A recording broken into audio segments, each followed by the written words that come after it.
Hi guys, welcome back. It's Nick here with another episode of the Transport Game in Unity 5 series. We're currently up to episode 28. Thank you if you followed along so far. And what we're going to do today is pick up where we left off with our station script and just clean up a few things and finish that up. Last time we were a bit rushed towards the end and I wasn't really able to get as much done as I'd hoped. So hopefully by the end of this episode the station will be complete. So without further ado, I will jump straight back into the code. At the moment there's not too much to be seen on screen. We've got these two cubes and another cube. So we'll go to the code first. So we got this idea of registering and unregistering storage and requests. Now I've had a little think about this item request and I think I'm going to go a different direction with the way stations are going to work. And that is, instead of explicitly requesting items, stations are going to manage routes, which are what the player will create, which tells an object to go from point A to point B, and the station will know about all these routes, and then from that it can send all of the items in the correct direction. So that's where we're going to go with this.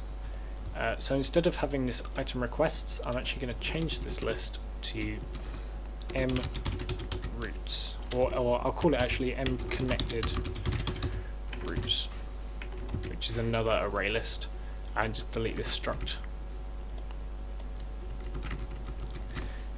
There we go, just delete that function as well.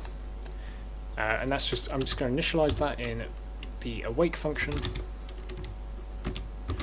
to a new array list. That is, if I can type. So what this will actually be is a list of root objects.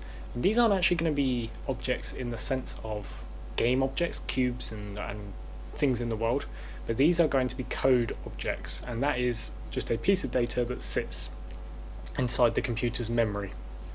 Now all game objects are also code objects, but some of them we're going to have as separate things. So I'm creating a new script, and I'm going to call this a root. Just load that into Visual Studio, and I'm going to remove this mono behavior tag, just so this isn't a script, this isn't something we put on an object, it's just a class, and that means these functions are now useless. Now root is just going to be a list of stations really, and it'll reference back to each station object, but all this really needs to know is where it goes, and then from that the stations can work out how to route their data. So I'll leave this blank for now, but we'll come back to this. The other thing we're going to need to make this work, just add another C# script. I'm going to call this route manager. Now this is going to keep a reference to all of our routes and work out where they all are and keep track of state. So I'm also going to create this, blank it out. We're probably going to need this later. So I'll just add these two scripts. If it turns out we don't need a route manager, I can just delete that at a later date. So our station now has a list of connected routes. So I'm going to remake that other function, but with routes instead. So I'll do public void add route, and this is going to take a route new route. Now as a route is a class, an object which will be created, is automatically a reference, so we don't have to worry about putting the ref keyword. I'm just going to say mconnectedroutes.add new route.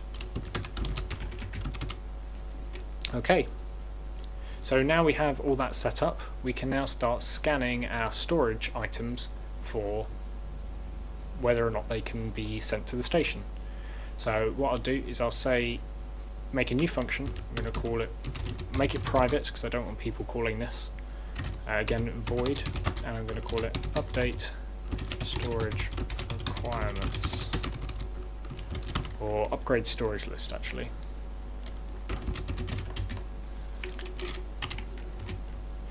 I'll just call this up here. So when we add a new route, we want to see if any items can be sent off to their destination. And if that's the case, they will be moved into the station ready to be sent off, and they'll be given a path. So I'll just start off by doing a for loop, so for int I equals 0, you know the drill for this by now, I is less than watchlist dot count I plus plus. And what we're going to do is go through the storage items bit by bit and see if there's any items we can take and pass on to each root itself. So we'll say mwatchlist at I. So we've got a problem here, which is the array list doesn't actually allow us to know what type is stored within it. You see there's no functions here because equals is just an object. Inside an array list is just objects, it doesn't know what's there. So I'm actually going to switch over our array list to something a bit more useful to us. I'm just going to take off the word array, so this is a list. But then straight after list we can do a generic type and put in the type of the object we want to store in our list. So our watch list is a list of storage, like that. And for our connected roots, that is a list of roots. And the reason we're getting these errors is because this list isn't actually known about. So if we do show potential fixes, just put in a using statement, this one up here, and that should solve our problems. Sorry, that's just root rather than roots. And then just further down we can initialize in a very similar way and just make these lists of root and lists of storage. There we are. So now we put that type in, the list knows what type is supposed to be stored in there, so we can do dot and then access all of those nice methods we had for a storage item. But still we're in a bit of a predicament because the current storage script doesn't let us view. Let me just tab these all in so we can see. So this doesn't let us view all of the items all at once. We don't know how many items we actually have, and we also don't know what items we've got in here. So as this items list gets longer and longer and longer, we can't just go through and check each one in turn. So what we'll have to do is look through our items and see which ones are full. So I'm going to make a new public. I'll make it void for now because I'm not quite sure what this will return. I'm just going to call this get items. It's going to take no parameters, and what this is going to give back is a list of all the items within the storage. So actually, yeah, I do know what this is going to return. It's going to return a list, an array of item. So I'm just going to initialize a new array of item. So item return list, and the return list is going to be the length of max storage size minus number of free items. So we don't want to create more space than we actually need. So max storage size minus number of free items. There we go. I've actually just put that in the wrong place, so it's return list. Just need to initialize that to a new item, like that. And I've put the type in the wrong place. There we are. So it's a new item, just like that. And I will return our return list. And what we'll do is just look through our items up to the length of this list and fill in all of the data that we have about it. So for int I equals 0, I is less than return list dot length I plus plus. So return list dot add.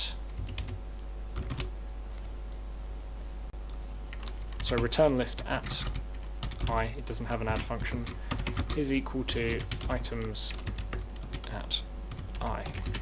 Just there we go. So that should be all filled in.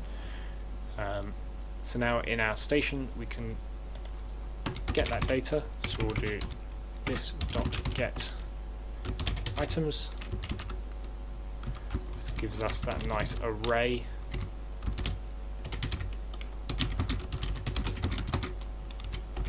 And then we're going to ask each root whether it can take that item, and if it can, then we'll process it. So we'll go for m connected roots count. I'll just fill in the rest here, so I'll use j equals 0, j plus plus. There we go. We'll just say, can this root take this item? And for now, I'm not going to make that function. All I'm going to do is in the root script do something a bit sneaky and just, again, like I've done in the past, do a public bool function in here, can transport item, and I'm going to put a ref item item.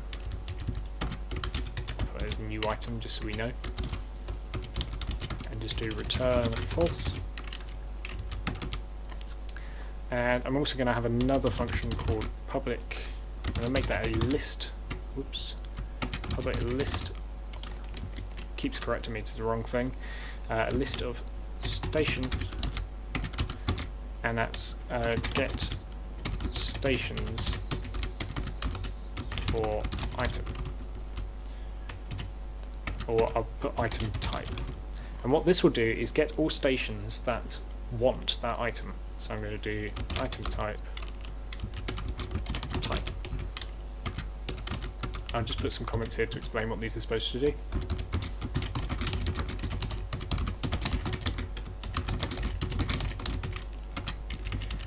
This one is do any of our stations want this item?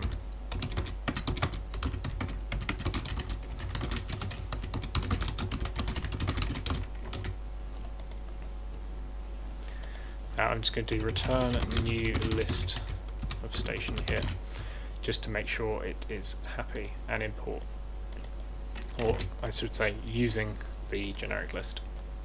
That's brilliant, so just save that. Now in here all I have to do is say mconnected dot mconnected routes at I can transport item, and I'll pass in items at I. Sorry, items at I, and mconnected routes should have actually been at J. And that's passed by reference. And if that's the case, we'll do some magic and move the item to the station.